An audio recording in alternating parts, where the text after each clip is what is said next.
отказик.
Да наоборот, значит, наоборот.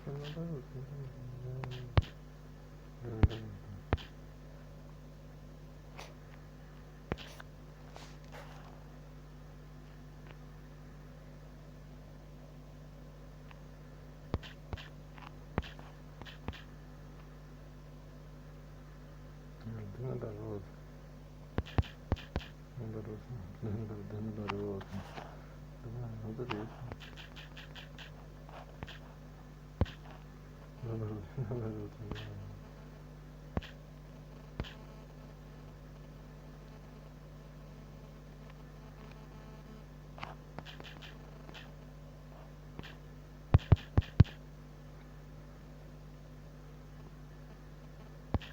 Ага, это мне это.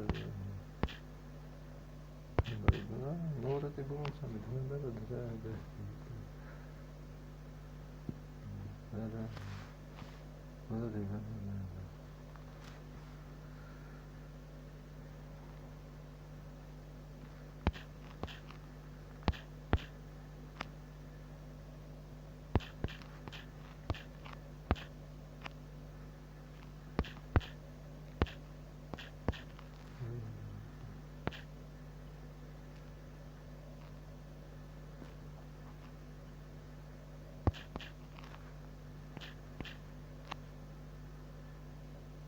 Наоборот, да, да.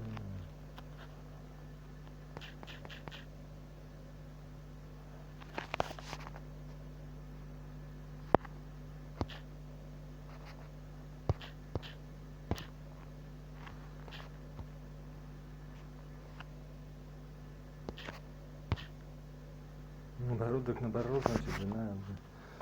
Да, да.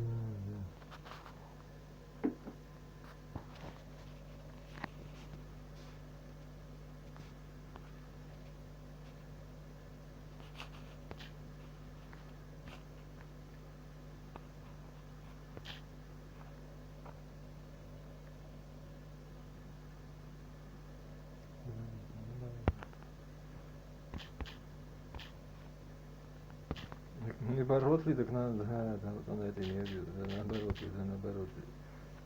Да, наоборот ли, да, наоборот ли.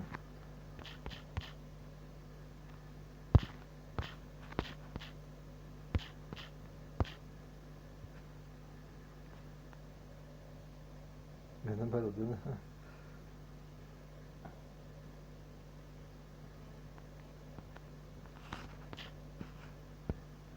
да, наоборот ли, да, наоборот ли, да, наоборот. Да, наоборот, да, вот нет, наоборот. Издеваются, что ли? Да, наоборот, и, вот это, да. Ну вот это и был он самый. Ты издеваться просто все, да, да. Да нет, смеяться надо мной думал. Да, да, да. Да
наоборот, наоборот, да, понимаю. Вот наоборот, да, да.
Привет, я Игорь Кравцов, коммерческий директор компании GUBAEVEVGENIYMAR. У нас нет клиентов, у нас есть партнеры.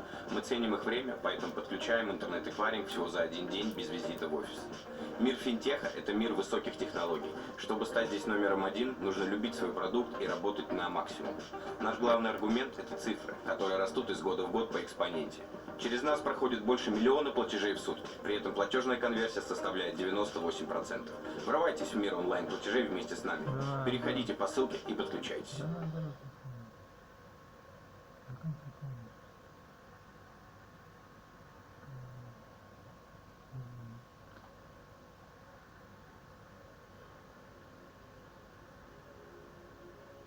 From the Mohammed bin Zayed International Robotics Challenge, a new global grand challenge for 2023.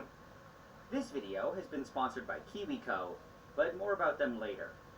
A couple years ago, I attempted to make transparent wood, which is supposed to be almost as clear as glass, but much stronger and shatterproof. My main reason for making it, though, was mostly just because I thought it looked cool. My results were kind of okay, and I was able to make a few almost decent pieces, but I had a lot of problems with the process. It was a lot more difficult than I thought it would be, and none of my pieces were as nice as I would have liked. I also really wanted to make some larger ones, but every time I tried it, it ended up cracking after a day or so. Instead, I settled for some smaller ones, which didn't crack, and they just became really warped. It was transparent though, and at the time, I felt that it was good enough, but this was what it looked like after sitting around for several months. They were all yellow and cracked, and clearly this wasn't the best method. So, I've decided to try it again, and there was recently a paper about transparent wood that kind of went viral. I'm not going to be using their method though, and I'll mention a few reasons why throughout the video. Instead, I wanted to try something from a paper published in 2016, which was actually 2 years before my first attempt. I have no idea how I didn't find this back then, but it seemed to avoid all the problems that I ran into. To get started with it, the first thing that I needed was a piece of wood, or more specifically, a piece of balsa wood. What was nice was that I was able to find it at a local art store, and it was already made into a thin strip. For the thickness of the strip, I went with 1/8 of an inch, which was about 3.2 millimeters. The first thing that I had to do was cut it using a knife, and I made some small squares that were about 2 centimeters by 2 centimeters. This size was kind of arbitrary, but I figured it was best to start small and then scale it up. Now, on a quick side note, a lot of papers, including the one that went viral, made the pieces a lot thinner, and they were usually at most 1 millimeter. I felt that that was way too thin though, and at that point, it was getting closer to being paper than wood. Also, the last time that I did this, the pieces kind of fell apart, and I was worried that it was because I made them too thin. But anyway, when I was done cutting them, I dropped them onto a dish, and I put them in an oven to dry. The paper said to keep it at 105°C for 24 hours to get rid of any moisture in the wood. I think they were already pretty dry though, and when I pulled them out the next day, they looked exactly the same. Now, what I had to do next was chemically treat the wood and remove something called lignin, and I also had to bleach them white. In my last attempt, I pulled out the lignin using a boiling solution of sodium sulfite and sodium hydroxide, and then I bleached it using 30% hydrogen peroxide. That method seemed to work okay, but I didn't find that it was very efficient doing it in 2 steps. The method that I wanted to try though used sodium chloride, which was able to do both at the same time. Also, in general, it's a lot easier to buy sodium chloride than it is concentrated hydrogen peroxide. At least here in Canada, anything above 30% peroxide is controlled because it can be used to make explosives, and if you do manage to buy it, you can sometimes end up on a list. This is very different than the sodium chloride, which has little to no regulation, and you can just buy it online. The reason that it's so available, though, is kind of unfortunate. It has a legitimate use as a disinfectant or cleaner, but more often than not, it's sold as some sort of alternative medicine. People use it to make something called Miracle Mineral Supplement, or MMS for short, and they claim that it can cure everything from cancer to autism. The only problem, though, is that at least chemically, it's kind of similar to drinking dilute bleach. There's no real evidence that it does anything, besides destroy your insides. So now, just like that other time when I bought cyanide almonds, I was a bit conflicted because I didn't want to support a market like this. However, it was on Amazon, and it was by far the cheapest and easiest way to get it. So, when it eventually arrived, I was able to put together my with except that dust or antigen or cleaner is kind of unfortunate.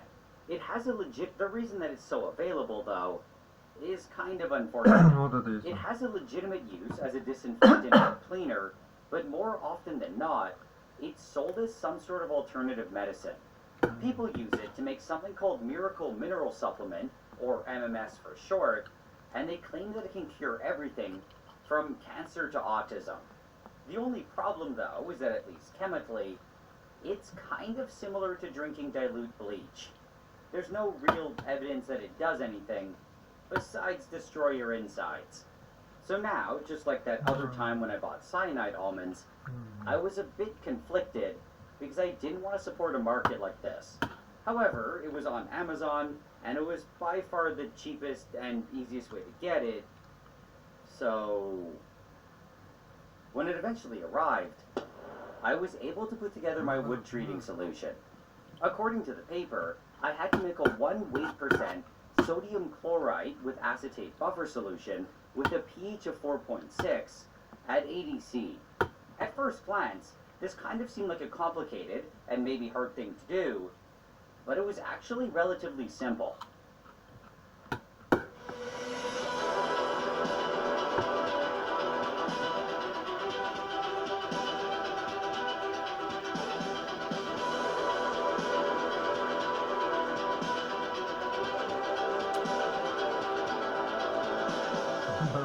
Здравствуйте, меня зовут Евгений Абрамов. Да, я именно тот парень, о котором вы можете прочитать в Forbes и других экономических журналах. Меня также называют русским волком с Уолл-стрит и самым быстрым миллионером. Почему же меня так называют? Ну, потому что я люблю деньги и, как вы видите, зарабатываю очень даже неплохо. Это мой личный вертолет, и я только что вернулся из одного из своих многочисленных путешествий. To put it together, I started by adding 125 mils of water, followed by 1.67 grams of sodium acetate and 1.15 mils of acetic acid. I then turned on the stirring Нет, and when all the де-факто же так получается. Стоимость откуда такая, да? Кто-то недополучает деньги. Всему миру просто, да, вот и все, типа того. Он тебе про себя и говорит. Ну, типа этого, да. dissolved, I Нет, was так не already бывает. almost Коммунизм не done. работает так, вот как вы говорите, в смысле, да, так не бывает. Да, да. I only had one more Типа того. ingredient to add, which was 1.3 grams of the sodium chloride. When all of this had also dissolved, I added a thermometer, turned on the heating, Наоборот, and waited for it to get to about ADC. As it warmed up, the acetic acid was slowly reacting with the sodium chloride and releasing chlorous acid, which quickly broke down into chlorine dioxide. When it eventually got to ADC, I turned off the stirring and I dropped in the pieces of wood. I did my best to spread them out, but unfortunately, there just wasn't enough space. Какую они создают ценность, понимаешь? Speaker. Их задача не ценность создавать, а жрать только, понимаешь? У них цель такая. То есть, да, понимаю. То есть, да, если не, ну понимаешь, я просто про это и говорю тебе. Вот и все просто. Если ты хочешь, тогда да, понимаю. Да. Тогда наоборот будет, понимаешь? То есть, да, ну я понял просто. Валью, ну да. Ну чтобы весело было. Понимаю, потерял.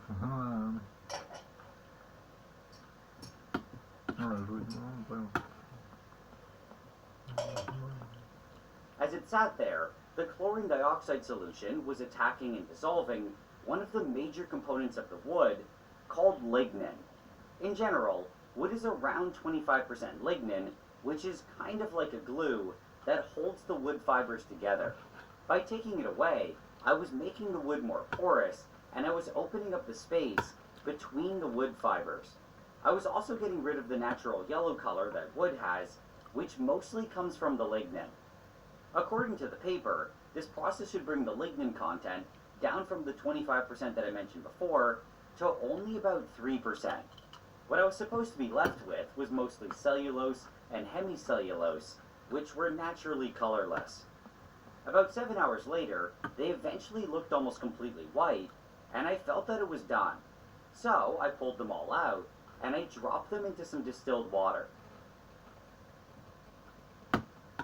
I then left them overnight for all the chemicals to slowly diffuse out.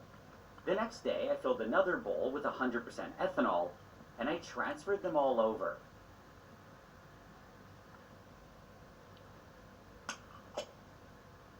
I waited another day, and then I did the exact same thing with a 50-50 mixture of ethanol and acetone, and then with pure acetone.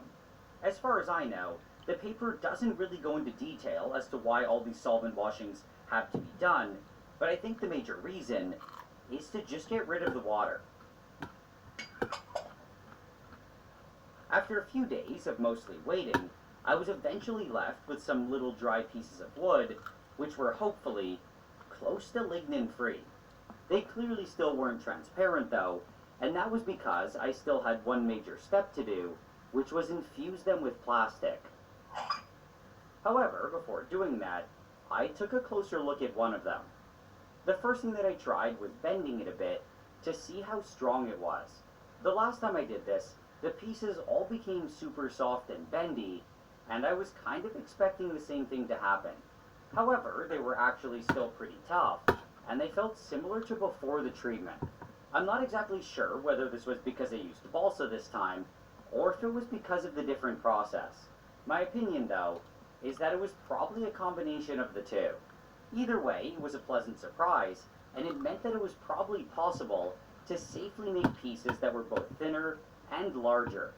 Something else that I noticed was that even though they weren't exactly transparent, they were definitely more transparent than regular wood. It was still